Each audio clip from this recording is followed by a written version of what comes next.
夏天真的是越来越热了，那今天就来做一个夏天必吃的，而且入口即化奶酪馅的绿豆糕。做绿豆糕必须用到的是脱皮绿豆，这个网上都可以买到的。我用了是180克的绿豆，加入清水淘洗干净之后，再倒入没过绿豆的水，浸泡5个小时以上。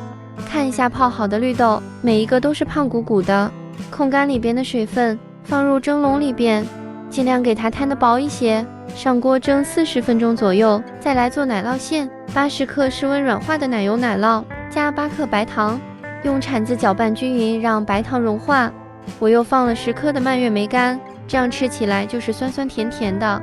最后给它搓成每10克1个的小圆球，放冰箱里边冷藏半个小时。这时候的绿豆也蒸好了，用手指轻轻一碾，很容易碾开就蒸熟了。把绿豆放入破壁机内，加入260克纯牛奶液体，尽量的加的越少越好，只要破壁机能打洞就行，水分太多就会增加炒制的时间。打好的绿豆泥放入不粘锅，加30克白糖，40克黄油，开始炒绿豆馅。这个火一定要开的小一点，不要太大了，尽量的要用不粘锅。我家的这个糖量并不是特别甜的那种，用小火要一直不停的搅拌。如果特别喜欢吃甜的，可以尝一下它甜度，根据情况适当的添加白糖就可以。大概炒了半个小时左右，最后的状态是硅胶铲压上去，不粘铲子也就可以了。如果想吃干一点的，还可以再多炒一会。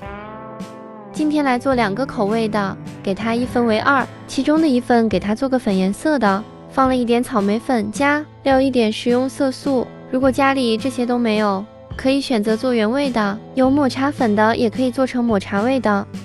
就一小块，大概是40克，团成小圆球，按出一个窝，包入提前准备好的奶酪馅。我的模具是50克的，皮是40克加10克的奶酪馅，正好是50克。包好后团成一个小圆球，放入做月饼的模具内，底部轻轻的给它按压几下，最后放在桌面上，使劲往下按压，轻轻的推出来。一个好看的绿豆糕也就做好了。